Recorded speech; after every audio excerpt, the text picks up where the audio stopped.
நமசபாபியாம். இங்க பெரிய ஒரு பரத்வாஜர் இருக்காருன்னு ஏற்கனவே எனக்கு முன்னாடி சொல்லிவிட்டா. நிஜமா பரத்வாஜர் தான். இத்தனை பேருக்கு முன்னாடி பேசுறதுக்கு எனக்கு ரொம்ப வாய்ப்பு இருக்கணும். இதெல்லாம் பெரியவாளோட அனுகிரகம். இதுக்கு மேலே இதுல வேற ஒன்றும் தனிப்பட்ட முறையில சொல்றதுக்கு எதுவும் இல்லைன்னு நினைக்கிறேன். ஆனா இசையை பத்தி நம்மளுக்கு எத்தனை பேருக்கு தெரியும்னு கேட்டா, இந்த சபையில இருக்கிற 100 பேரும் கை தூக்குவாதான். எல்லாருக்குமே சங்கீதம் தெரியும் தான்.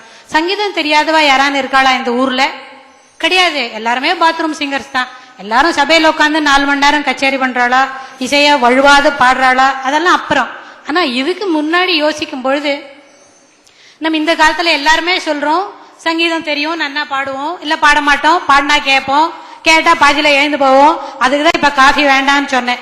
சாப்பிடறது நடுவில் திடால்னு எழுந்து போயிட்டா பேசுறவாளுக்கு எப்படி இருக்கும்? ஓஹோ, இவாளுக்கு காஃபி தான் முக்கியம் போல, நம்ம பேச்ச காட்டிலும்னு எனக்கு ஒரு அபிப்பிராயம் வந்துடும். அதனாலதான் உங்க காஃபியை தவிர்த்தேன். தயவு செஞ்சு 1/2 மணி கழிச்சு நிச்சயமா நானே இன்னொரு என் சார்பில் இன்னொன்னு கொடுக்க சொல்றேன். 2 காஃபியா சாப்பிட்டு போலாம். ஆனா இந்த காஃபி எல்லாம் சாப்பிடறதுக்கு முன்னாடி நாங்க ஒரு சின்ன விஷயம் ஒண்ணு சொல்றோம். எது சாப்பிடறதுக்கு முன்னாடியும் இப்ப முன்னாடி பேசினாலும் ரொம்ப பெரியவாதான் பேசினா, நிறைய விஷயத்தோட பேசினா. நான் விஷயம் இல்லாத பேச வந்திருக்கேன்னு நினைச்சேன். பார்க்கலாம் எவ்வளவு தூரம் என்னால பேச முடியுதுன்னு.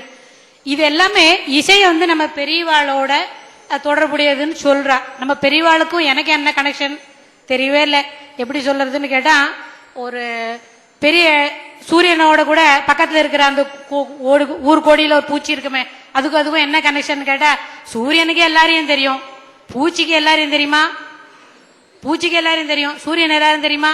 இப்படி மாத்தி மாத்தி கேட்டு இருந்தா அந்த பூச்சிக்கு என்ன ஒரு நிலைமையோ அதுதான் இந்த மைத்திலிக்கு. அதுல எனக்கு ஒன்றும் கஷ்டம்தான்.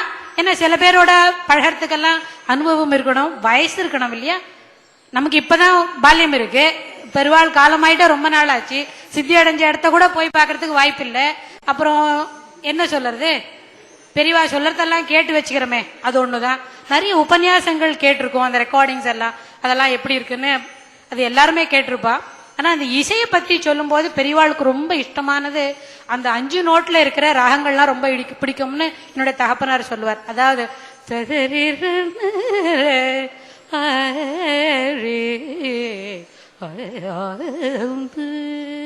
இது ஒரு மோகன ராகத்துல இருக்கிற சின்ன பிளாஷ். இது ஒரு 5 நோட்ல இருக்கிற ஒரு ராகம். அதாவது நம்ம இசையில மொத்தம் 22 ஸ்வரம் இருக்கு. அது இசைன்றது நம்ம இசைன்றது ஒரு யூனிவர்சல் மியூசிக். வெஸ்டர்ன் கிளாசிக்கலா இருந்தாலும், வேற சைனீஸ் கிளாசிக்கல், அரேபியன் கிளாசிக்கல் எல்லாமே நம்ம இந்திய பாரம்பரிய சங்கீதத்துல ஒரு பாட்டு தான். ஒரு சமுத்திரத்துல போய் நான் அரபிக்கடலை குளிச்சேன், நீ எங்க குளிச்ச? நான் வங்காள விரிகுடால குளிச்சேன், இல்ல நான் இந்தியன் ஓஷன்ல குளிச்சேன்னு சொன்னா அது என்ன காட்டுறதுன்னு கேட்டா, நம்மளோட அறியாமைய காட்டுறது. It shows our ignorance. ஏன்னா சமுத்திரம் என்ன சொன்னா எல்லாம் ஒண்ணுதான். ஆப்போ நரகா இது புரோக்தா, ஆப்போவை நர சொல்லும் போது உலகமே பெருமாளே என்னவா இருக்கார்? ஜலரூபியா இருக்கார். அதான் முன்னாடி சொன்னாரு மகாவிஷ்ணு ஜலரூபியா, அதனால அவருக்கு அபிஷேகம் வேண்டான்னு. இல்ல, அவரும் நல்லா குளிப்பார், ஜம்முன்னு சாண்டலூடு கொடுத்தா சூப்பரா தேய்ச்சிக்கிட்டு குளிப்பார். அது மாதிரி சொல்லும்போது இந்த ஜலம் எப்படி எல்லா இடத்துலயும் ஒண்ணோ அதுபோல சங்கீதமும் ஒண்ணு. பெருமாளோட சகசரநாமம் சொல்லும் போது 3வது ஸ்லோகத்துல என்ன சொல்றார்? மகாஸ்வரஹா சொல்றார். பெரிய சவுண்டு இந்த உலகத்துல எதுன்னு கேட்டா அது சுவாமி தானா. இந்த சவுண்ட் சுவாமி கிட்ட இருந்தா வந்தது. சவுண்டு வந்துடுத்து. அந்த சவுண்ட் எல்லாம் என்ன சொல்றோம்? நம்ம எல்லாருக்கும் ஒரு வைப்ரேஷன் இருக்கு. நான் பேசுறது முதல்ல உங்களுக்கு இத்தனை பேருக்கு எப்படி கேட்கறது? ரொம்ப கஷ்டப்பட்டு கேட்கணும். இதோட கேட்கணும்னு சொன்னா நான் பேசுற வைப்ரேஷனை அது மல்டிப்ளை பண்ணி எக்கோ எடுக்கிறது, எல்லாரும் கேட்கிறோம். அதாவது நம்ம பேசுற பேச்சு ஒருத்தருக்கு ஒருத்தர் கேட்டுக்கணும் என்ன சொன்னா, air is a very good medium. காற்று இல்லாம இங்க ஒண்ணுமே நடக்காது. காத்து ரொம்ப வேணும், இயற்கையாவா வேணும் முதல்ல, நியாயமா. இல்லாட்டி நமக்கு வசதி வந்திருக்கு, புத்தி வேலை செய்யறது, அதனால எலக்ட்ரிக்கல் இன்ஸ்ட்ருமெண்ட்ஸ் எல்லாம் கண்டுபிடிச்சிருக்கோம். அதனால காத்த செயற்கையாவும் வர வச்சுக்கிறோம். காத்து வருது, பேசுறோம். அதே மாதிரி இந்த சவுண்ட ஒரு இடத்துலேருந்து இந்த வைப்ரேஷன் மூலமா எடுத்துக்கிட்டு போனோம்னு சொன்னா அந்த ரிப்பிள்ஸ் எப்படி போகும் ஒரு ஜலத்துல கேட்கும் பொழுது அதுக்கு air is a very good medium. அந்த விதத்துல நாங்க அதாவது இந்த இசை மூலமா ஒரு நோய் நிவாரணம் பண்ண முடியும்னு சொல்லும் பொழுது என்ன சொல்றோம்னு கேட்டா, இசையும் ஒரு சவுண்டு தான், ஆனா அது ஒரு ரிஃபைன்டு சவுண்ட். இப்ப எப்படின்னு கேட்டா, ரொம்ப பசிக்கிறது, தாகமா இருக்கு, இப்ப நம்ம பேசுறது கொஞ்சம் எக்ஸெப்ட் பண்ணி பேச வேண்டி வருது.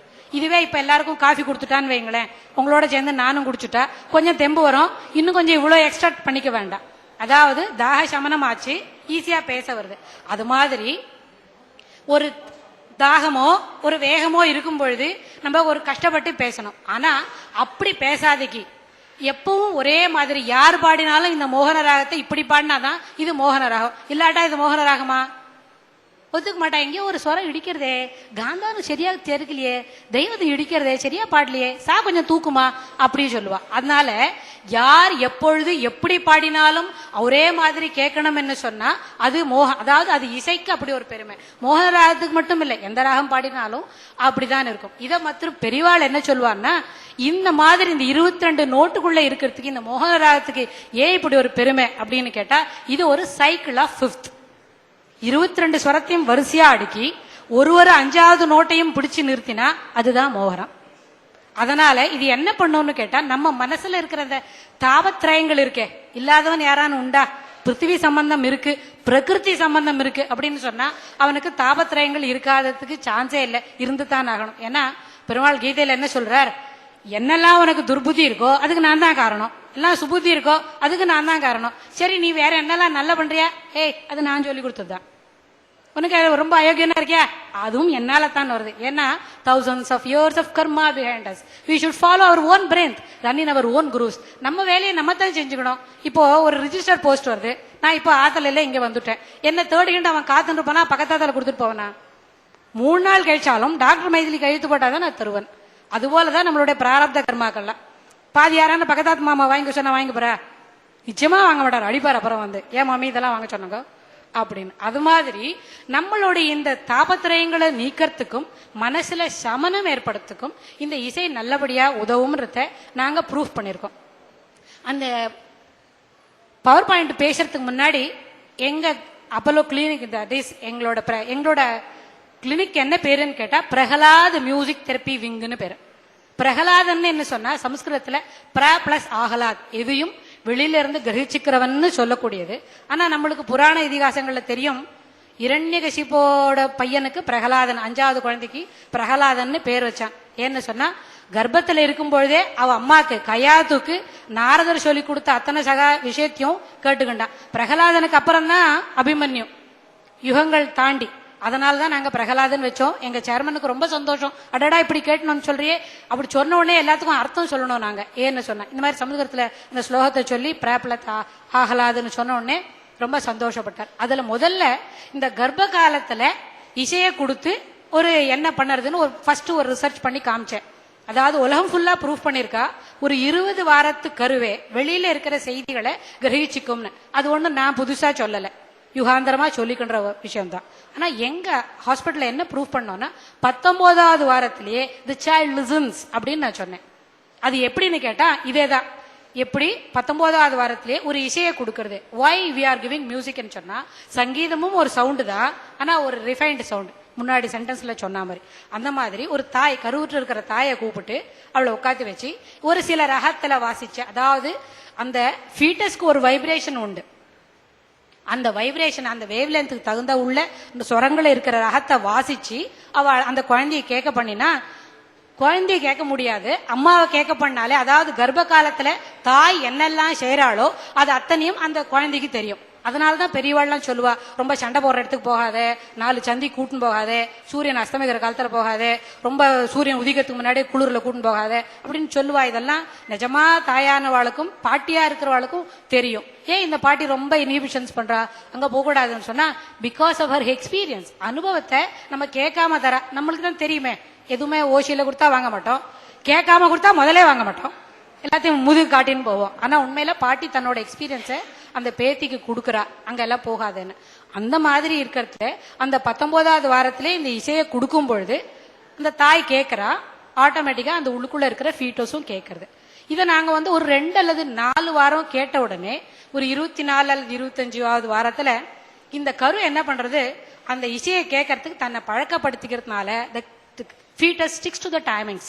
இப்போ மணி என்னாச்சு, கார்த்தால 11:15 ஆச்சு, இப்போ ஒரு தடவை கொடுத்துட்டோம் என்ன சொன்னா நாளை கார்த்தால இதே 11:11க்கு அந்த சிசு அவ அம்மாவை எக்ஸ்ட்ராவா உதைக்கிறது. இதை நாங்க ப்ரூஃப் பண்ணோம் நிதர்சனமா. இது நான் என்னோட அனுபவத்துல சொல்ல முடியாது, ஒரு தாயும் இது உணர்ந்துக்க வேண்டியது. ஏன்னு சொன்னா அந்த 20 வாரத்துல அந்த டைமிங்ஸ் அதுக்கு ஸ்டிக் ஆயிடுது. நம்ம என்ன இந்த மாதிரி தமிழ் பேசுறோமா, நம்ம சபாபியாம் சம்ஸ்கிருதம் பேசுறோமா அதுங்கிட்ட, ஏன்னா இல்ல, ஏன்னா அந்த குழந்தைன்னு சொன்னா ஒரு 24 மாசம் வரைக்கும் அதுக்கு எந்த லாங்குவேஜும் தெரியாது, வராது. ஆனா நாம நினைச்சுக்கிறோம் 6 மாசம் ஆச்சு குழந்தை அத்தை சொல்றதுன்னு. ஒண்ணுமே இல்லாத, அத்தையும் சொல்லல தாத்தாவும் சொல்லல. அதனோட டங்கோட கன்சிஸ்டன்சி வரத்துக்கு தத் சொல்றது. நான் நினைச்சுக்கிறேன் என் மருமா என்னதான் அத்தை கூப்பிடுறான் பாத்தியா, அத்தை முதல்ல சொல்லிடுத்துன்னு நினைக்கிறோம்.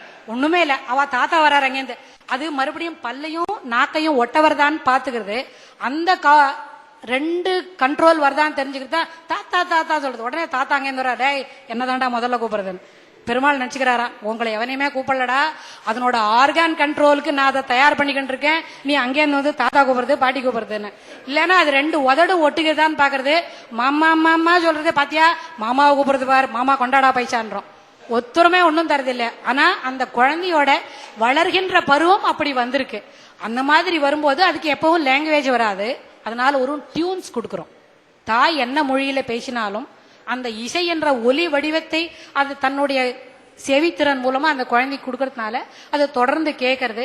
ஒரு 4 அல்லது 5 வாரம் ஆன உடனே அந்த குழந்தை என்ன பண்ணுறது, ரெகுலரா கேட்க துவங்குறது, நன்னா கேட்டுடுறது. இதனால இது என்ன பண்றது, சரி சும்மா வேலை பண்ணிட்டு கேட்கணுமா, வேற எவ்வளவு காரியம் இருக்கு அப்படிலாம் சொல்லும்போது இட் என்ஷூர்ஸ் நார்மல் டெலிவரி 200%. அப்புறம் இது இல்லாம அந்த தாய்க்கு she relaxes the foetus time. கர்ப்ப காலத்தை என்ஜாய் பண்றதுனால அவளுக்கு வந்து ஒரு எடிமா டெவலப் ஆறது இல்லை. அப்புறம் சரி இதெல்லாம் 2 தானா, இதுக்கு இவ்வளவு அமக்கலமா அப்படின்னு கேட்கறது எனக்கு புரியுது. ஆனா இந்த ability to be with the music, சங்கீதத்தோட இருக்கிறது, ஒரு ஏஸ்தட்டிக் சென்ஸ் டெவலப் ஆகுதுன்றது வந்து ஒரு 7 வருஷ காலம், 84 months ஆஃப்டர் த டெலிவரி இது இருக்கிறத நாங்கள் ப்ரூவ் பண்ணியிருக்கோம். இந்த during this period if you initiate the baby in any one of the aesthetic activities related to right hemisphere. Right ஹெமிஸ்பியர்னு சொன்னா நம்மளோட லாங்குவேஜ், காக்னிஷன், பர்செப்ஷன், பிளானிங், அது எல்லாம் நம்பர் ஒர்க், அது எல்லாத்தையும் அந்த குழந்தை அதி சீக்கிரமா கத்துக்கும். பாக்கி குழந்தையெல்லாம் கத்துக்காதுன்னு சொல்றதுக்கு எனக்கு எந்த விதமான யோகியதையும் இல்லை. எல்லா குழந்தையும் கத்துக்கும்.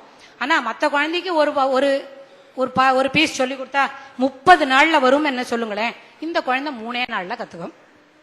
Ahead of the schedule by 4 weeks. ஏன்னு கேட்டா பிரெயின்ல அந்த பார்ட் எல்லாம் கொஞ்சம் ஸ்டிமுலேட் ஆயிருக்கும். சரியான அதாவது 19வது வாரத்துல கொடுக்கச்சே மைண்ட் வந்து ஒரு தாபூல ரசம் போல இருக்கும். தாபூல ரசம் என்ன சொன்னா ரொம்ப பிளெயினா இருக்கும். ஒரு வெத்து பேப்பர், இது போல ஒண்ணுமே எழுதாத ஒரு பேப்பர் இருக்கும். அந்த பேப்பர்ல எப்படி எழுதுறது, இப்ப நம்ம கம்ப்யூட்டர் வச்சிருக்கோம், CPU இருக்கு, நிறைய விஷயம் அதுல ஃபீட் பண்ணிட்டு இருக்கோம். இந்த ஃபைல்ல இதை ஸ்டோர் பண்ணுன்னு சொல்லாத வரைக்கும் அது எதையான ஸ்டோர் பண்ணுமா? நம்ம கண்டுபிடிச்ச கம்ப்யூட்டர் தான் அது ஸ்டோர் பண்ணாது. பலான பேரை சொல்லி இந்த பேர்ல இது எல்லாத்தையும் சேவ் பண்ணுன்னு சொன்னா 30 பேஜ் நம்ம ஃபீட் பண்ணிருந்தா கூட அடுத்த க்ஷணம் அது என்ன பண்ணும், டக்கு டக்கு டக்குன்னு எல்லாத்தையும் மாத்தும். அதுபோல இந்த 19வது வாரத்திலே கொடுக்கிற அந்த இசையோட சவுண்ட் வைப்ரேஷன் என்ன பண்ணுறது, பேபிக்கு ஒரு 22 வாரத்துல அந்த நியூரான்ஸ் பிரெயின் செல்ஸ் எல்லாம் டெவலப் பண்ணும்போது அத்தனையும் அதை என்ன பண்ணிக்கிறது, அதில் டிரான்ஸ்ஃபர் பண்ணிக்கிறது. It reinforces and stores in the memory. அதனால என்ன ஆகும்னு கேட்டா, சரி நார்மல் டெலிவரி வந்துடுத்து, 7 வயசு வரைக்கும் இருக்கும். ஆனா இந்த குழந்தைய பாத்துக்கணும், குழந்தைய பாத்துக்கிறது யாரும் இல்லை. இப்பதான் எல்லாருமே வெளியில போயிடுறோம். குட்டி பாப்பாவா இருந்தாலும் இந்த ஒயர் போல ஒரு மூலையில போட்டு நம்ம கார்த்தால கிளம்பினா டைனை விட்டுட்டு போயிட்டே இருக்கும். அந்த மாதிரி சமயத்துல இந்த இசையை அது கூட போட்டுட்டு நம்ம அம்மா காரியத்தெல்லாம் பார்த்துட்டு இருந்தா it works as a baby sitter. குழந்தை அழறதில்லை. ஏன்னு கேட்டா அதுக்கு ஏற்கனவே இதை பத்தி கேட்டிருக்கோம் இல்லையா. இப்ப என்ன இன்னைக்கு தான் நீங்க பாத்துட்டோங்க, இன்னொரு கூட்டத்துல என்ன பார்த்தா உங்களுக்கு எல்லாருக்கும் என்ன நினைவு இருக்குமா இருக்காதா? நியாயமா நினைவு இருக்கும். அதான் மனித சுபாவம். அப்படி இருக்கும்போது அது மாதிரி அந்த குழந்தைக்கு அந்த சவுண்ட் வைப்ரேஷன் நினைவுல இருக்குது. அதனால நமக்கு தெரியப்பட்ட இடம் தான், நம்ம ஒன்றும் புது இடத்துல இல்லைன்னு அது விக்கியோ கேவியோ அழறது இல்லை. அதெல்லாம் அதுக்கு ஒரு அட்வான்டேஜ். இந்த மாதிரி இது ப்ரூவ் பண்ணிருக்கிறத நினைக்கும் பொழுது இந்த இசை பின்னாடி காலத்துக்கு உபயோகப்படும் அப்படின்ற மனசு வச்சு எல்லா தாய்மார்களும் அதை உபயோகப்படுத்திக்கலாம். இதுக்கு ஜாதி வேத வித்தியாசம் இல்லை. ஏன்னா இதுல நம்ம எந்த மொழியும் கொடுக்கல. பிராமணன் மட்டும்தான் உபயோகப்படுத்திக்கணும், பாக்கி பேரெல்லாம் உபயோகப்படுத்தி கூடாது இல்லை. எல்லா குழந்தையும் பிற்காலத்துல வரும்பொழுது நன்னா இருக்கணும், தெளிவா இருக்கணும், தெளிவான சிந்தைகள். இப்போ நம்மளுக்கு ரொம்ப பிரச்சனை இருக்கு. ஏன் வருது ஒருத்தருக்கு ஒருத்தர் முதல்ல ஏன் கோபம் வருது? விஷயம் புரியாததுனாலதான் கோபம் வருது. தெளிவா ஒரு விஷயம் புரிஞ்சிருச்சுன்னா அங்க கோபம் வருமா? அறியாம இருக்கிறதுனாலதான் அங்க நம்மளுக்கு அத்தனை பேருக்கும் கோபம் வருது, தாபம் இருக்கு. பக்கத்துல அது நடக்குது, இது நம்மளுக்கு நடக்கல அப்படி எல்லாம் தோணறதுக்கு காரணமே அறியாமை தான். அந்த அறியாமை ஆகிற இருட்ட வெளிக்கணும் என்ன சொன்னா மனசு முதல்ல தெளிவா இருக்கணும். மனசு எப்படி தெளிவாகும்? திடீர்னு கடையிலேருந்து 1/4 கிலோ எதனா வாங்கி போட்டால் தெளிவாயிருமா? ஆகாது. பழக்கம்தான் காரணம். அதுக்கு அபியாசேனத்து கௌந்தேய வைராக்கியனச்சு கிரகியத்தேன்னு பெருமாள் 6வது அத்தியாயத்துல கேட்கிறார். அவன் தான் சொல்லிடுறான், ஒரே குழப்பமா இருக்கு சாமி, நீ சொல்லது ஒண்ணு கூட புரியல, இங்க அங்க பண்ண அதை பண்ணாத, அப்படி தபஸ் பண்ணு, மூக்கப்படி தினம் மனச நிர்தாரணம் பண்ணு, யோகாபியாசம் பண்ணுன்னு சொல்றியே, இதெல்லாம் எனக்கு எப்படி வரும்? நானும் இத்தனை நாள் வரைக்கும் சண்டை போட்டு இருந்தேன், இப்பவும் சண்டை போட்டுட்டு தான் நிக்கிறேன், எனக்கு எப்படி வரும்னு பழக்கமே இல்லையான்னு கேட்டா சுவாமி சொல்லி கொடுக்கிறார்.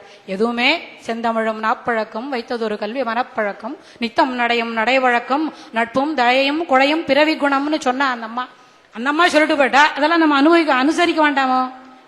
அந்த மாதிரி வரும்போது சுவாமின்னு சொல்றாரு, தினமும் பழகு, யோகம் பழகணுமா, நன்னா சப்பலாங்கல் போட்டு 1/4 மணி உட்காரு, சம்பரமா உட்காரு, மனசை நிறுத்து, என்னோட அழகான ரூபத்தை மனசுல வாங்கு அப்படின்னு சொன்னா அப்ப அதை நிறுத்து, அதுல நிறுத்து. அபியாசேனத்து கௌந்தேய வைராக்கியம் எப்படி வரும்? வயசானவனுக்கு தான் வைராக்கியம் இல்ல, பால்யத்துல பழகினா தான் வைராக்கியம் வரும். சுவாமிகளோட உபன்யாசத்தை அந்த கலெக்ஷன்ஸ் கேட்கும் போது சொல்லி ஆகுமா, எந்த பழக்கமும் நம்ம பழக்கத்துல 60 வயசுக்கு அப்புறம் பெருமாள் சேவிக்கிறேன்னு சொன்னா வருமா? 6ஆவது வயசுல இருந்தே தினம் பெரியவாளை பார்த்தா சேவிக்கணும், பெருமாளை சேவிக்கணும், சேவிச்ச பிறகு அதை தொடர்ந்து நடத்தணும்ன்ற ஒரு பழக்கத்தை நம்ம தொடர்ந்து கொண்டு வரணும்.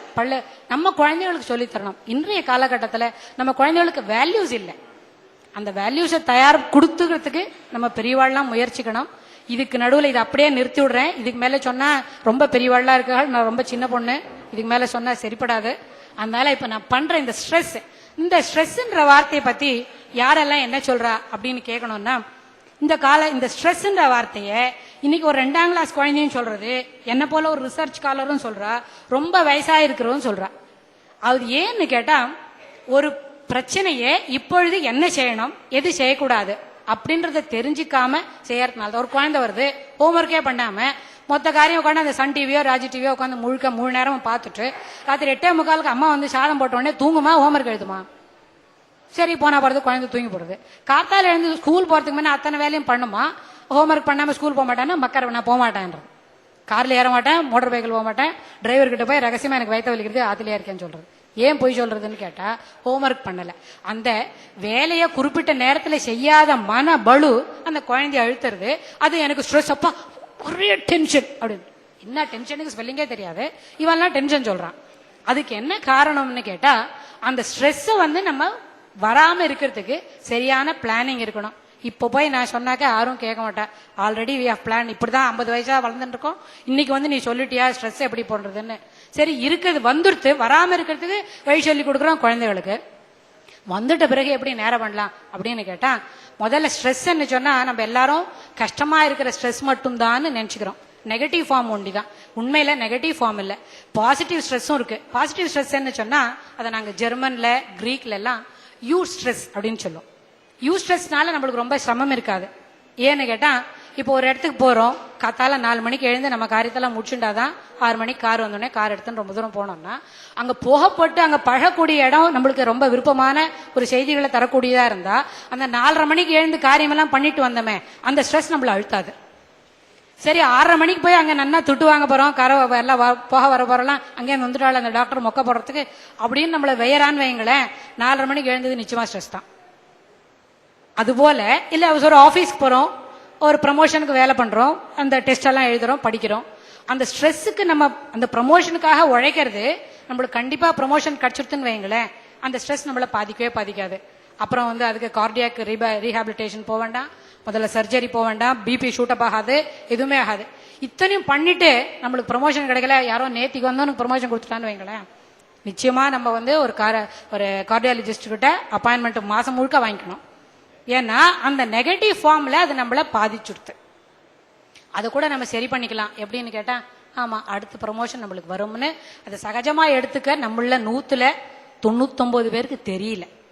எதையும் நமக்கு சாதகமா மட்டும்தான் வரணும்னு நினைக்கிறோம். அப்படி எப்பவுமே எதுவுமே நடக்காது.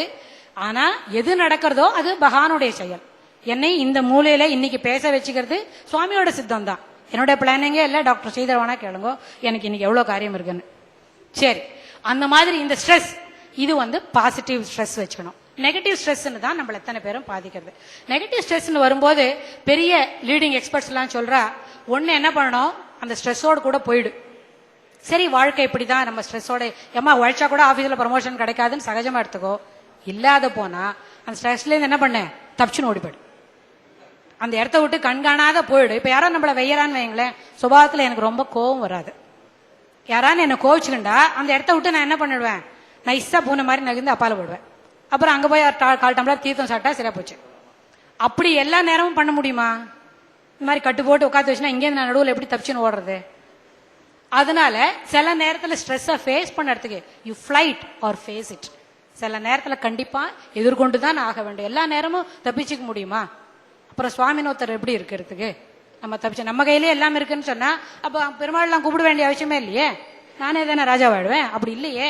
That is been proved here. அதான் நிதர்சனமா வேளாவேளைக்கு ப்ரூஃப் பண்ணிட்டு இருக்காரு சுவாமி. தட்டிக்கிட்டே இருக்க தலையில. அப்போ நினைச்சுக்கிறோம் நான் தான் பெரிய ஆளுன்னு.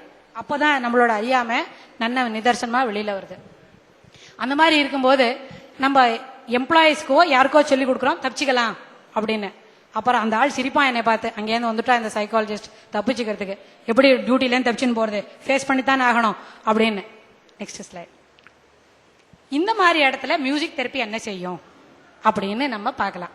மியூசிக் தெரப்பி சொன்னா முதல்ல மியூசிக் தெரப்பினா என்ன, அதுல 2 ஃபார்ம் இருக்கு. ஒன்னு ஆக்டிவ் ஃபார்ம், இன்னொன்னு பாசிவ் ஃபார்ம்.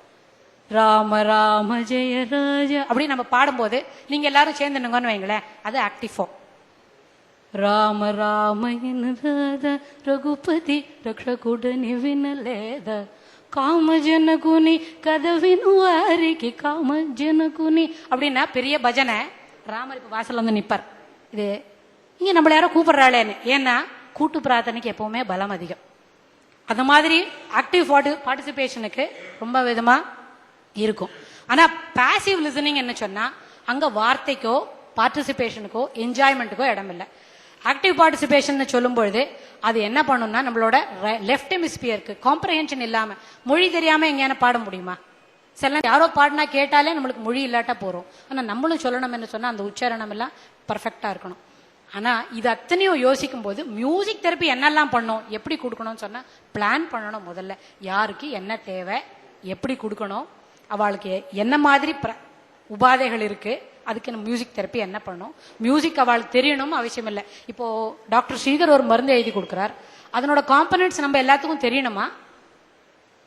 தெரிய வேண்டாம். டாக்டர் எழுதி கொடுத்தார், 3 வேளை சாப்பிட சொன்னார், ஒரு நாளைக்கு சாப்பிட்டோம், சரியா போயிடும். அது பேர் என்ன, அசைக்க முடியாத ஒரு ஃபெய்த். வைத்தியோ நாராயணோ அரின்னு சொல்றோம் இல்லையா, அந்த வார்த்தையில பெருமாள் பேர் அவரே ஸ்ரீதர்னு வச்சுட்டு இருக்கார். இருந்தாலும் அந்த அந்த நம்பிக்கையில சாப்பிட்றதுதான் மருந்து.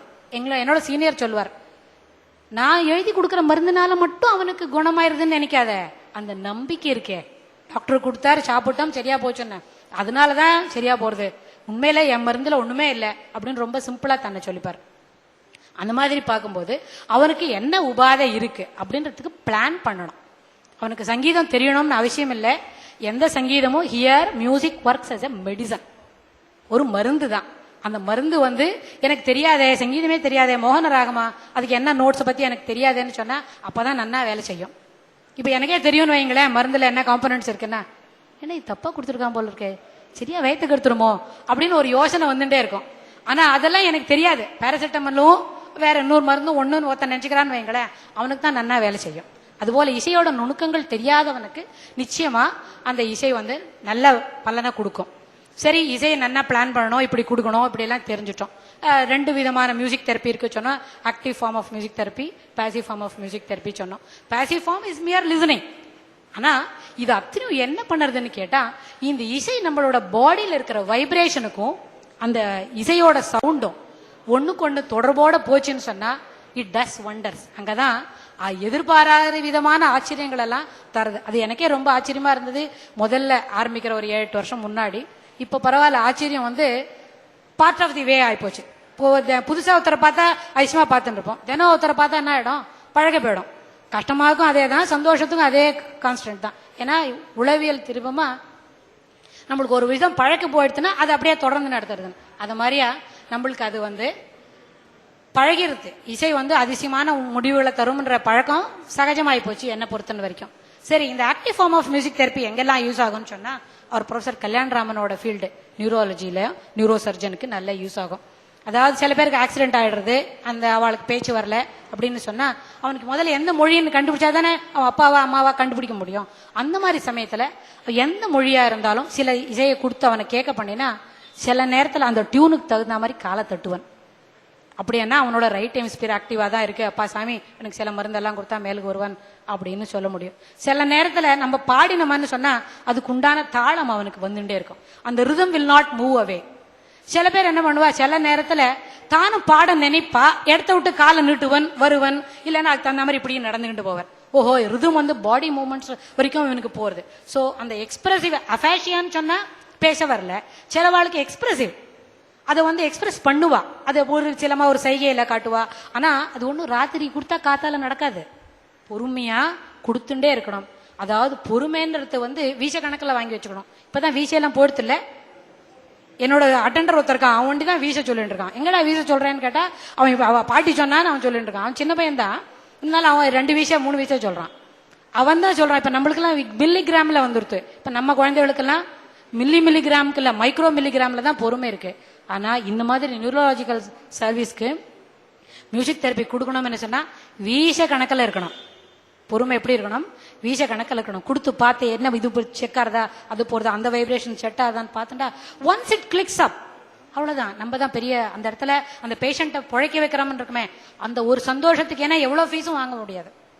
எத்தனையோ நேரத்தில் நம்ம வந்து அந்த மாதிரி ஃபீஸை பத்தி அங்க யோசிக்கிறதே இல்லை.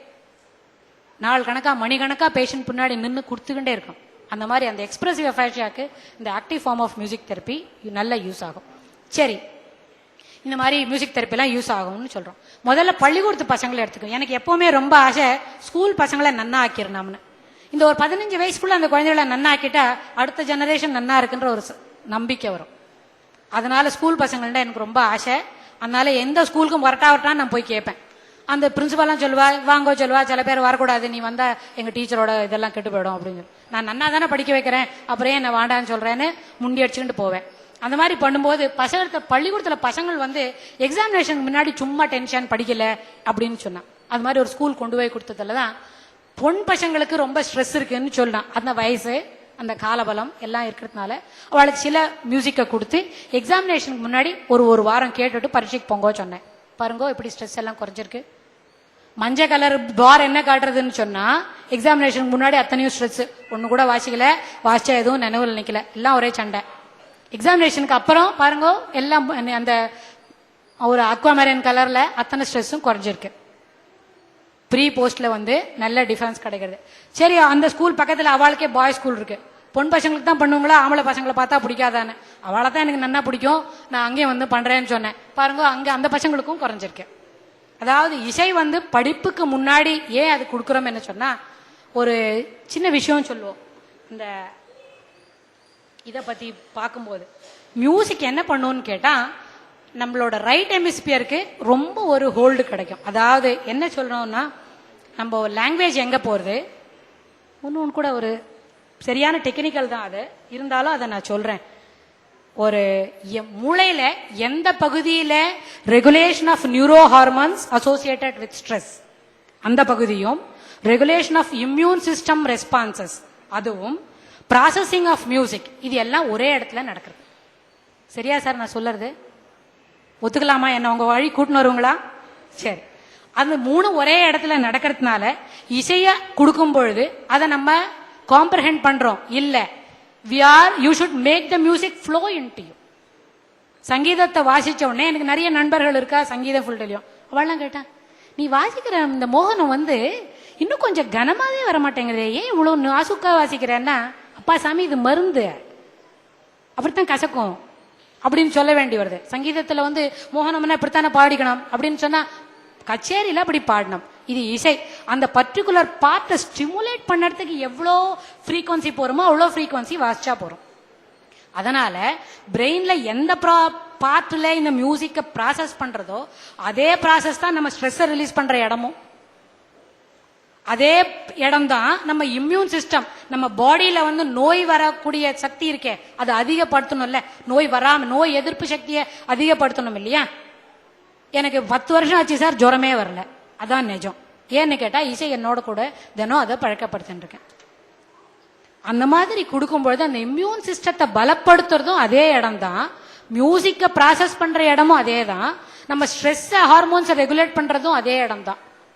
அதனால இசையை கொடுத்தா அது ரெண்டும் கையெடுது இடத்த விட்டு. அதனால ஆட்டோமேட்டிக்கா மியூசிக் கொடுக்கும்போது இட் டஸ் வண்டர்ஸ். இது நாங்க வரிசையா நிறைய பேர் கொடுத்துருக்கோம்.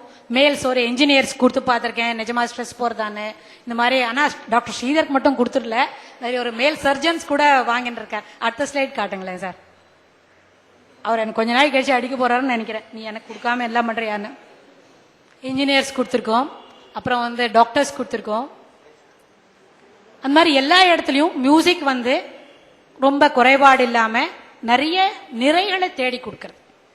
அப்புறம் இந்த இசை கேட்கிறமே, இதுல எதுவும் சைடு எஃபெக்ட்ஸ் உண்டா, அந்த மாதிரி சாட்டா இப்படி ஆகும் இப்படி ஆகுமே, சங்கீதம் கேட்டா என்ன ஆகும்னு கேட்டா ஒண்ணுமே ஆகாது. சங்கீதம் கேட்டா இஷ்டம் இல்லைன்னா சிஸ்டர் தவ பண்ண நீ பாட்டுக்கு எழுந்து போயிட்டே இருக்கலாம். There is no side effects. If you are not really interested you can simply சுவிட்ச் ஆஃப் த சிஸ்டம். உனக்கு இஷ்டம் இல்லைன்னு சொன்னா சிஸ்டத்தை என்ன பண்ணலாம், ஆஃப் பண்ணிட்டு நம்ம காரியத்தை பார்க்க போடலாம், டாக்டர் கொடுத்த மருந்தே போறோம். ஆனா கொஞ்சம் நாழி ஆகும், அவ்வளவுதான். அப்படின்னு இருக்கும்போது ஆனா ஸ்ட்ரெஸ் இருக்கு, ஸ்ட்ரெஸ்ஸோடு கூட நம்ம வேலை செய்யறோம், என்ன ஆகும், நம்மளோட முழு எஃபிஷியன்ஸை காட்ட முடியாது. சில நேரத்தில் ஸ்ட்ரெஸ் என்ன பண்ணும், நம்மளோட அப்புறம் நம்மளுக்கு தரவசு போறல அப்படின்னு சொல்லுவா. நிஜமா அப்படி இல்லை, நிறைய தரவசு இருக்கும், சாமர்த்தியமா காரியம் எல்லாம் பண்ணுமா இருக்கும். ஆனா இந்த ஸ்ட்ரெஸ் ஒரு மன பலம், அது குறைவு இருக்கு, மனத்துல பாரம் இருக்கு, அழுத்திக்கிட்டே இருக்கு. அதனால என்ன ஆகும்னு கேட்டா செய்ய வேண்டிய காரியத்தை சிறப்பா செய்ய முடியாது. சிறப்பா செய்யலன்னா யாராவது பிரைஸ் பண்ணுவாளா? கழுதியை பார்த்து யாராவது குதிரைன்னு சொல்லுவனா? தெளிவில்லாம இருந்தா கூட சொல்ல மாட்டான். அப்ப தெளிவா இருக்கிறவன் எப்படி சொல்லுவான்? கழுதையை கழுதன்னு சொல்லுவான். நம்மாத்து கழுதானே ஒரு நல்ல கழுதான்னு வேணா சொல்லுவான். அது போல இருக்கும்பொழுது அந்த ஸ்ட்ரெஸ் நம்மளை பாதிக்காம இருக்கணும் என்ன சொன்னா, ஸ்ட்ரெஸ்ஸோடு கூட தொடர்ந்து வேலை செய்யும் பொழுது நம்மளோட எஃபிஷியன்சியா நாளாவட்டத்தில் அது குறைச்சிடும். சரி, எஃபிஷியன்சி குறைக்கும், அதுக்கப்புறம் பிபி ஷூட்டப் ஆகும். அப்புறம் இன்னும் மேல மேல போனா அந்த அடாப்டிவ் சிண்ட்ரம், அதாவது நம்மளுக்கிட்ட இருக்கிற அந்த ஸ்ட்ரெஸ்ஸை பழக்கப்படுத்திக்க தெரியலன்னு சொன்னா நம்மள நிறைய விதமான ப்ராப்ளத்துக்கு அது டிவியேட் பண்ணிக்கிட்டே போகும். அது நிறைய என்னமோ சொல்லியிருக்கா, அவெல்லாம் கொலஸ்ட்ரால் ஜாஸ்தி ஆகும், ஹார்ட் டிசீஸ் வரும், அல்சர்ஸ் வரும், ஆர்த்தரைட்டிஸ் வரும். ஆனால் நிறைய பொன்னாட்டிகளுக்கு ஒரு 45 வயசு மேலே உள்ளவாளுக்கு ஆர்த்தரைட்டிஸ் வரத்துக்கு ஒரு அடிப்படை காரணம் கூட இது வரைக்கும் அவள் லைஃப்ல அவள் அனுபவிச்ச ஸ்ட்ரெஸ்ன்னு நாங்கள் ப்ரூஃப் பண்ணியிருக்கோம். ஆனால் இது எல்லா ஸ்ட்ரெஸ் என்ன பரவாயில்ல, முட்டி வலி வந்தா ஒரு இடமா உட்காந்துக்கலாம். ஆனால் ஹார்ட் டிசீஸ் வந்தா மட்டும் அவனோட அடுத்து வரக்கூடிய குவாலிட்டி ஆஃப் லைஃப் இருக்கே அது கண்டிப்பா குறைச்சிடும். நம்மளுக்கே உள்ளுக்குள்ள ஒரு பயம். ஏன்னா நம்ம என்ன நினைச்சுக்கிறோம், ஆரோக்கியமா இருக்கணும் என்ன சொன்னா அதுக்கு என்னெல்லாம் வேணும், சரீர மத்தியம் கலு தர்ம சாதனம். எவ்வளோ பெரிய பெரிய வேலை செய்யணும் என்னன்னாலும் அதுக்கு சரீரம் ஹெல்த்தியா இருக்கணும். ஹெல்த்தி மைண்ட் இருந்தாதான் ஹெல்த்தி பாடி இருக்கும்னு சொன்னார். இல்ல, ஹெல்த்தி மைண்ட் இருக்குல்ல, ஹெல்த்தி பாடி இருந்தாதான் மைண்ட் இருக்கும். ரெண்டுமே ஒண்ணுக்கு ஒண்ணு தொடர்புடையது. ஒரு மூளை ஒண்ணி நன்னா வேலை செய்யறது, ஹிருதயமே இல்லை அவனுக்கு என்ன சொன்னா அங்க அங்க என்ன பேச்சு அந்த இடத்துக்கு இல்லவே இல்லை. சரி, ரொம்ப நன்னா ஹிருதயம் வேலை செய்யறது, மூளையா இப்ப இங்க வான்னு சொன்னா ஏது மரா பேசுவான்னு என்ன பாருன்னா உன்னை பார்ப்பன் தரல் மரலாம் சொல்லுவான்னு சொன்னா அங்கேயும் இல்லை. ரெண்டுமே மூளையும் தனக்கு ரொம்ப வேணும், ஹிருதயமும் நன்னா வேலை செய்யணும். ஆனா அந்த டென்ஷன் வந்தா ஹிருதயம் சீக்கிரத்துல பாதிப்படைஞ்சிடும். இளைஞர்களை நம்ம பாக்குறோம், எல்லா பசங்களும் என்ன பண்ணுறது, அக்னிகோத்திரம் சுவாத்தியாய பிரவதேனேஜா முன்னாடி சொல்லக்கூடாதுன்னு சொல்லுவா அந்த லைன் எல்லாம். இருந்தாலும் அந்த மாதிரி அது பண்ணுறதுகள். பசங்க தண்ணி அடிக்கிறது, வேற எதான கண்டத்தையும் சாப்பிட்றது, ஒரு சாப்பிட்டுட்டு ஒரு மூலையில நாள் கணக்கா மணி கணக்கா படுத்துட்டு இருக்குன்னு சொன்னா இதெல்லாம் ஸ்ட்ரெஸ் தான். ஏண்டான்னு விவேகானந்தர்கிட்ட ஒரு பசங்க 2-3 பசங்க போய் கேட்டாலாம், எனக்கு நாளை கர்த்தால சன்னியாசம் கொடுத்துருங்கோன்னு. ஏண்டாப்பா திடீர்னு சன்னியாசம் வாங்குறது, it is not so easy, you are asking me. ஏன் கேட்குற, நாளைக்கு எஃப்ஏ எக்ஸாம் இருக்கு, எஃப்ஏல ஸ்டாட்டிஸ்டிக்ஸ் கொண்டாடுறான், நான் சரியா வாசிக்கல, அதுலேயும் தப்பிச்சுக்கிறதுக்கு எனக்கு சன்னியாசம் கொடுத்துருங்க. அடே பயில, சன்னியாசமா வாங்கிக்கிறதுன்னு சொன்னா அந்த எஃப்ஏ எக்ஸாம் காட்டிலும் ரொம்ப கஷ்டம். இதுக்கு அனுஷ்டானங்கள்லாம் ரொம்ப அதிகம். அதனால கஷ்டப்பட்டு ராத்திரியோட உட்காந்து கிட்ட கூப்பிட்டு அந்த 2 பசங்களையும் தலையில தொட்டாராம். அவரோட யோக பலத்தை கொஞ்சம் கொஞ்சம் கொடுத்து ராத்திரி பொழுது உட்காந்து நாளை கர்த்தால படிச்சுடு, கர்த்தால பரீட்சை எழுதிரு. ஆனா நீ நினைக்கிற மாதிரி பரீட்சைக்கு தப்பிச்சுட்டு சன்னியாசம் வாங்க வரையே, அது ரொம்ப தவறு. இது அதை காட்டிலும் இது ரொம்ப கஷ்டம். இது காட்டிலையும் மல்லலையும் போனோம். அந்த காலத்துலாம் சன்னியாசி 3 நாளைக்கு மேல ஒரு ஊர்ல இருக்க மாட்டாராம். என்னோட தகப்பனார் சொல்லுவார், 3 நாளைக்கு மேல இருக்கக்கூடாதுன்னா இத்தனை சாமான் எப்படி வச்சுக்கிறது, எப்படி டிவிடி விசிடி எல்லாம் வாங்கி வச்சுக்கிறது, அப்படியே போய்கிட்டே இருக்கணுமே. சாமான் இருந்தா அது ஏற கட்டி பத்திரமா வச்சுக்கணும்னு ஒரு ஆசை வரும். அதெல்லாம் இல்லவே இல்லை. அதனால பரீட்சைக்கு பயந்துட்டு சன்னியாசம் வாங்கினேன். இந்த பசங்க என்ன பண்றது, பரீட்சைக்கு பயந்து வேற என்னமோ சாப்பிடுறது.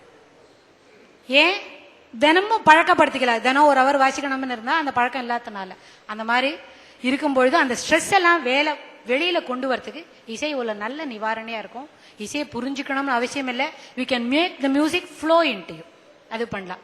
சரி, ஒரு பெரிய கார்டியாலஜிஸ்ட் என்ன சொல்றாரு இந்த இசையை பத்தி, அந்த மாதிரி ஸ்ட்ரெஸ் எப்படி வருதுன்னு கேட்டா, unrelieved physical and mental stress, repeated episodic stress are ultimately harmful to the cardiovascular system and thus can be life threatening.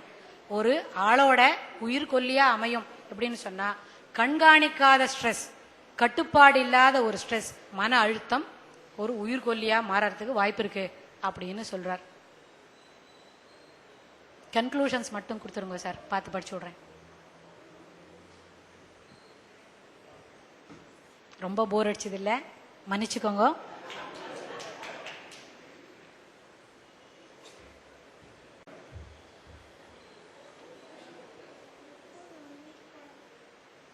இசை என்ன பண்றதுன்னு கேட்டா, தொடர்ந்து இசையை கேட்கும் பொழுது இட் ஃப்ரெஷன்ஸ் த மைண்ட்.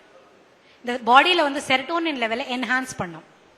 செரோட்டோனின்ல முதல்ல நம்ம இப்ப ஏன் இவ்வளவு பேர் தெளிவா இருக்கோம்னு சொன்னா, கார்த்தால என்னமோ ஒன்று சாப்பிட்டு வந்தோம் இல்ல, ஒரு பிரேக்ஃபாஸ்ட், இட்லியோ சாம்பாரோ வடையோ அப்படின்னு சொன்னா, அந்த நேச்சுரல் புரோட்டீன் பாடியில இருக்கிற செரோட்டோனின் லெவலை என்ஹான்ஸ் பண்றதுனால நம்ம ஃப்ரெஷ்ஷா இருக்கும். அது ஒண்ணுதான். இப்போ நம்ம ஏன் எல்லாருக்கும் அந்த மாதிரி சாப்பிட சொன்னா, அரிசி சாப்பாட்டுல அது இருக்கு, கோதுமை சாப்பாட்டுல அப்படி இருக்குன்னு சொன்னா, வேற சாப்பாட்டுல அது இல்லையான்னு சொன்னா நம்மளுக்கு அது பழக்கம்.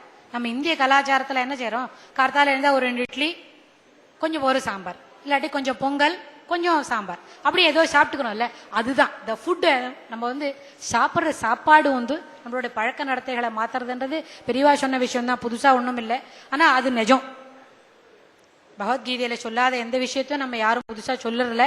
அது மாதிரி சுவாமி சொல்றாரு, இப்படி இப்படி புளிச்ச சாப்பாடு சாப்பிடக்கூடாது, 3 நாள் உப்பு சாப்பிடக்கூடாது, கட்வம்ச லவனா திருஷ்டான்னு சொல்லிட்டே வரிசையா போறார். அந்த மாதிரி சொல்லும் பொழுது அந்த மாதிரி ஒரு ஃபுட் ஐட்டத்துக்கு நம்ம இம்பார்ட்டன்ஸ் கொடுத்தா பிரெயின் ஆட்டோமேட்டிக்கா ஃப்ரெஷ்ஷா இருக்கும். பிரெயின் ஆட்டோமேட்டிக்கா ஃப்ரெஷ்ஷா இருந்தா யோசனை தெளிவா வரும், எண்ணம் தெளிவா இருந்தா செயல்பாடு தெளிவா இருக்கும், செயல்பாடு தெளிவா இருந்தா நம்மள எல்லாரும் கொண்டாடுவா.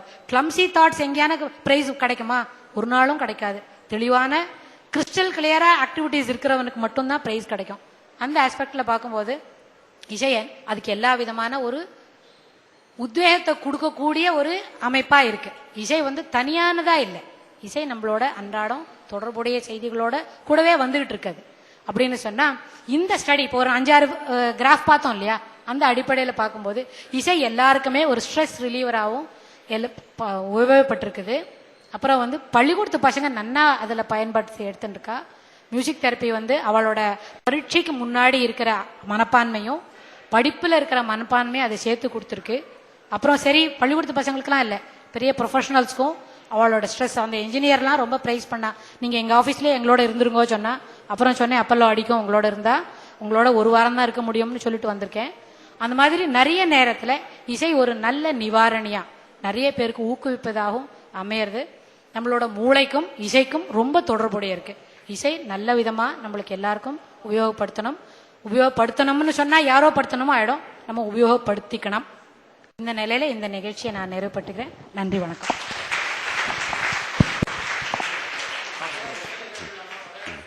எல்லாமே தேங்க்யூ டாக்டர். சொன்னனே, நம்ம இந்திய பாரம்பரிய இசை, இந்திய பாரம்பரிய, தட் இஸ் உலகம் ஃபுல்லா இருக்கிற, அதையும் நான் சொன்னனே, when we are participating, அதாவது ஆக்டிவ் ஃபார்ம் ஆஃப். உங்களுக்கு கொஸ்டின் ஆன்சர் செஷன் வேணுமானா அவர் அடுத்த ஒரு பேசின பிறகும் நான் சொல்லிட்டு போறேன். ஆனா இசை என்று சொல்லும் பொழுது மொழி இல்லாமல் ஒலி மட்டுமே கொணரக்கூடிய வைப்ரேஷன் வார்த்தையை முன்னாடி சொன்னேன். அதுதான் நம்ம வைப்ரேஷன் போகும். இப்போ ஒரு லாங்குவேஜ் வந்துருதுன்னு வைங்களேன், நான் பேசுற பாஷை இப்போ உங்களுக்கு நிறைய பேருக்கு புரியுறது, அதனால பொறுமையா கேட்டுன்னு இருக்காங்க. இப்போ அவர் டாக்டர் ஸ்ரீதர் சொன்னார் எனக்கு ஜெர்மனும் பிரெஞ்சும் பேச தெரியும்னு. இப்ப நான் இங்க ஜெர்மன்ல இந்த லெக்சரை கொடுத்தா எத்தனை பேர் இப்படி அமைதியா உட்காந்துருப்பாங்க? முதல்ல கோவில் நடைய சாத்திட்டு கிளம்பி போயிட்டே இருப்பாங்க. அந்த அம்மா ஏதோ காபூன்னு இருக்கா, ஒண்ணுமே விளங்கல, அவ பாட்டுக்கு நின்றுக்கிட்டோம், நம்ம போலாம் நந்திகேஸ்வரர் மட்டும் கேட்டுக்கிட்டோம்னு போவாங்க. அதானே நிஜம். எப்போ மொழி வந்து ஒரு பரிவர்த்தனை, நம்மளுக்கு புரியாட்டா அங்க நம்மளால கவனம் செலுத்த முடியாது. ஆனா இசைக்கு அப்படி, ஆனா இசையும் மொழி வந்துருத்துன்னு சொன்னா நம்மளோட இடது பக்க மூளை அதை காம்ப்ரஹெண்ட் பண்ண ஆரம்பிக்கும். மதமனுரைத்து இது ஒரு மராட்டி பாஷை. இந்த மொழி புரியலன்னா இந்த இந்த அபங்க எப்படி புரிஞ்சுக்கிறது? கேசவ மாதவ நாராயண மதே மனு மதே மனு அப்படின்னு சொன்னா அந்த கேசவா மாதவா தவிர பாக்கியெல்லாம் நம்மளுக்கு புரியாது. மராட்டியாச்சா எப்படி புரியும்னு சொன்னா மொழி அங்க பெரிய ஒரு பங்கு வகிக்கிறது. அந்த மாதிரி சமயத்துல இசை என்று சொல்லும் பொழுது புரிஞ்சுக்கணும் என்ற ஒரே ஒரு நோக்கம் இருந்தா மட்டும்தான் மொழி வேணும். அதை மருந்தா உபயோகப்படுத்தணும் என்ன அங்க மொழிக்கு இடமில்லை. Any questions? அதை கடைசி செஷன்ல வச்சுக்கலாமே. கேட்கணுமா? சொல்லுங்க, அப்படியே சொல்லுங்க. மோசார்ட் எஃபெக்ட் நன்னா இருக்கு எல்லாரும் சொல்றாதான். ஆனா அது வந்து டெம்பரவரி தான். பர்மனண்டா நம்மளுக்கு இசையோட தாக்கம், இசையினோட மதிப்பு எல்லாம் நமக்கு தெரிஞ்சுக்கணும்னு சொன்னா இசையை நம்மோட பழக்கப்படுத்திக்கணும். எப்படி முதல்ல சொன்ன இல்லையா, செந்தமிழும் நாப்பழக்கம் வைத்ததொரு கல்வி மனப்பழக்கம் நித்தம் நடையும் நடை வழக்கம்னு சொன்னல, அதுபோல தினப்படி நம்ம வந்து இசையை நம்மளோட புகுத்திக்கண்டா அது நன்னா வேலை செய்யும். மோசார்ட் சொன்னா அப்ப கேட்டா அப்பத்தோட சரி, இப்ப சாட்டா இப்போட சரி. நான் பசி போலன்னு வச்சுக்கலாமே. இப்ப ரொம்ப பசிக்கிறது, ஒரு வடையா தோசை சாப்பிட்டா இதோட சரி. 3 மணி நேரம் கழிச்சு திருப்பி பசிக்காது, அது வேற தானே கேட்கும். வடை கேட்காட்டா வேற தானே கேட்கும். அந்த மாதிரியா Mozart effect it's immediately for temporary only, not for permanent. சொல்லுங்க. ஆமா நிச்சயமா இருக்கு. ஒரு ஸ்வரத்தோட வைப்ரேஷன்ஸ் உங்களோட எப்படி தாக்கத்தை ஏற்படுத்துதுன்னு கொடுத்து பார்த்து டெஸ்ட் கொடுத்து then we will get it recorded. என்னோட வெப்சைட் ஒன்று இருக்கு, emusictherapy.com. அங்க உள்ளுக்குள்ள நுழைஞ்சு பாருங்க, இன்னும் என்னெல்லாம் இருக்குன்னு சொல்லுவோம். அது தேங்க்யூ.